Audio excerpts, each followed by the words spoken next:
8ஆம் வகுப்பு கணிதம் பாடம் 4 பயிற்சி 4.1ல் ஃபஸ்ட்டு கணக்கும் ரெண்டாவது கணக்கு தான் நம்ம வீடியோவில் பார்க்க போகிறோம். ஃபஸ்ட்டு கணக்கு கோடிட்ட இடங்களை நிரப்புக. அதில் ஃபஸ்ட் ஒன் எக்ஸின் 30% என்பது 150 எனில் எக்ஸின் மதிப்பு டேஸ் ஆகும் அப்படின்னு கேட்டிருக்காங்க. எக்ஸின் 30% என்பது 150 எனில் எக்ஸின் மதிப்பு டேஸ் ஆகும். எக்ஸின் 30% அப்படின்னா எக்ஸ் இன்ட்டு 30% சீக்வல்ட்டு எவ்வளவு 150. எக்ஸ் இன்ட்டு 30% நம்ம 30/100 எழுதிடலாமா? சீக்வல்ட்டு 150.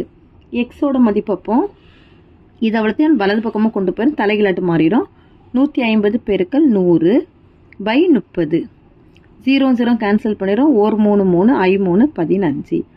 எக்ஸ் சீக்வல்ட்டு 5ஐயும் 100ஐயும் பெருக்கும்போது 500 கிடைக்குமா? 500. எக்ஸோட மதிப்பு எவ்வளோ அப்படின்னா 500. எக்ஸின் மதிப்பு 500.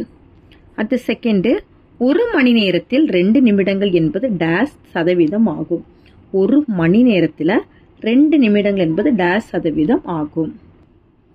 ஒரு மணி நேரத்தில் 2 நிமிடங்கள் என்பது எக்ஸ் சதவீதம் நம்ம எடுத்துக்கிறோம்.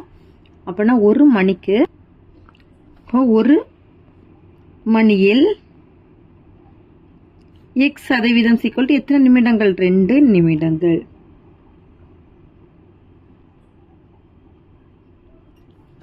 ஒரு மணிக்கு எத்தனை நிமிடங்கள்? 60 நிமிடங்கள் இன்று எக்ஸ் சதவீதம் போது x/100 = 2. 0 கேன்சல் பண்ணிடுறோம். அப்புறம் 2 கேன்சல் பண்ணோன்னா 3 5.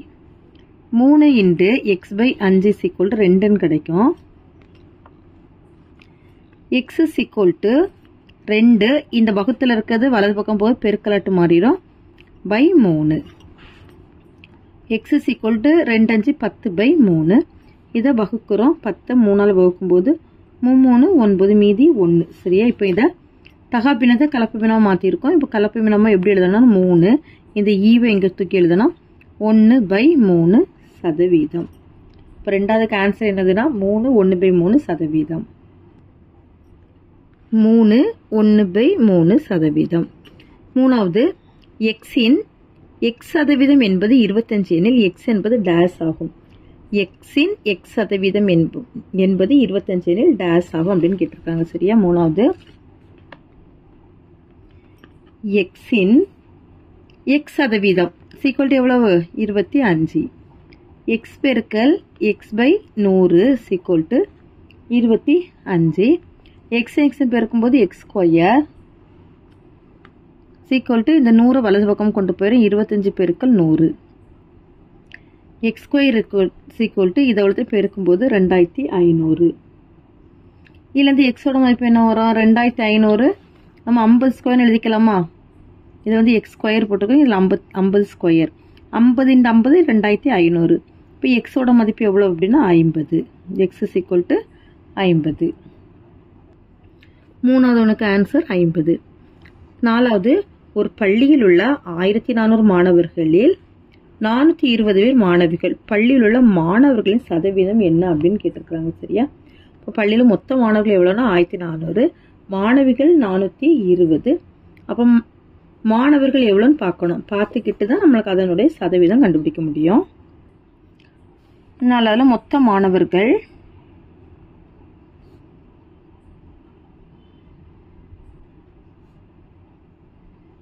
எவ்வளோன்னா 1400. அதில் மாணவிகள்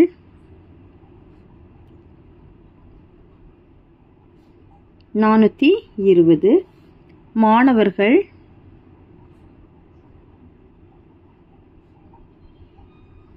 எவ்வளோ? 1400லேருந்து 420 கழிக்கணும்.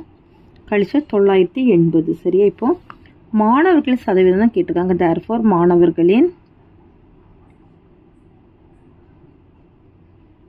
சதவீதம் = 980/1400 × 100. இப்போ இதை கேன்சல் பண்ண 2 0 கேன்சல் ஆயிரும். 14ஐயும் 980ஐயும் அடி கொடுக்குறோம். அடி கொடுக்கும்போது 2 அடி கொடுத்தோன்னா 7. இது 2 அடி கொடுத்தோன்னா 4 மீதி 1 9 0.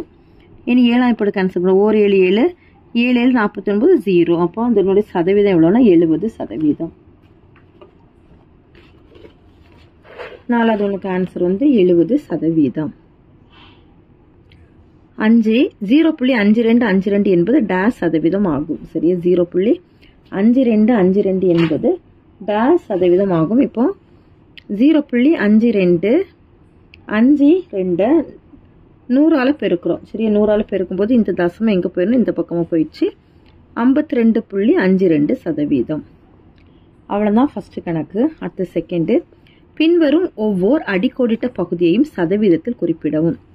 ஃபர்ஸ்ட் ஒன்று, இனிப்பு ரொட்டியின் ஒரு பகுதியானது குழந்தைகளுக்கு வழங்கப்பட்டது. இனிப்பு ரொட்டியின் ஒரு பகுதியானது குழந்தைகளுக்கு வழங்கப்பட்டது. சரியா, இப்போ ஒரு இனிப்பு ரொட்டியில் வந்து பாதியை வந்து குழந்தைகள் வழங்கிட்டாங்க. அப்போ அதை பாதியை நம்ம எப்படி எடுத்துக்கலாம், 1/2 × 100. சரியா, 1/2 × 100%. 2 50. அப்போ ஃபர்ஸ்ட் ஒன்றுக்கு ஆன்சர் என்னன்னா 50. ஏன்னா நம்ம பாதி தான் கொடுத்துருக்குறோம். பாதி கொடுத்துட்டோம்னா 50% கிடைக்கும் ஆன்சரு. ஒரு போட்டியில் அபர்ணா 10க்கு 7.5 புள்ளிகள் பெற்றாள். 10க்கு எவ்வளோ பெற்றிருக்கா, 7.5. சரி, அப்படின்னா 10க்கு 7.5% பெற்றிருக்கா. சரியா, 10க்கு 7.5. அப்போ நம்ம 100% அப்படின்னு போட்டோம்னா 0 0 கேன்சல் ஆயிரும். 7.5 10ஆல பெருக்கும்போது எவ்வளோ கிடைக்கும் அப்படின்னா 75%. செகண்ட் ஒன்றுக்கு 75%. சிலையானது தூய வெள்ளினால் செய்யப்பட்டுள்ளது. தூய வெள்ளினாலே என்னதுன்னா அது 100%. அப்போ இதனுடைய ஆன்சர் என்னன்னா 100%. நாலாவது, 50 மாணவர்களின் 48 பேர் விளையாட்டுகளில் கலந்து கொண்டனர். மொத்தம் எத்தனை பேருன்னா 50 பேர். அதில் எத்தனை பேர் விளையாட்டில் கலந்து கொண்டாங்க, 48 × 100. 1 2. இப்போ 48ஐயும் 2ஐயும் பெருக்கும்போது 96%. அப்போ நாலாவது ஒன்றுக்கு ஆன்சர் என்ன, 96%. அஞ்சாவது, 3 நபர்களில் 2 நபர்கள் மட்டும் நேர்முக தேர்வில் தேர்வு செய்யப்படுவர். எத்தனை மாணவர்கள், மொத்தம் 3 மாணவர்களில் எத்தனை மாணவர்னா 2, 100%. சரியா, இப்போ இது வந்து நம்மளுக்கு அடி கொடுக்க முடியாது. ஆனால் இதை எடுத்து பெருக்கிறோம். 200 200 3ஆல வகுக்கிறோம். சரியா, 200 எதால வகுக்கணும்னா 3ஆல வகுக்கிறோம். 200 3ஆல வகுக்கும் போது 6 3 18, மீதி 2. அடுத்து 0 கீழே இருக்கிறோம். 6 3 18, மீதி 2. சரியா, இப்போ இதை கலப்பு பின்னமாக மாற்றினா 66 2/3%. ஆன்சர் வந்து என்னதுன்னா 66 2/3%. இதுதான் அஞ்சாவது ஒன்றுக்கு ஆன்சர். அவ்வளோதான் இந்த வீடியோ. தேங்க்யூ.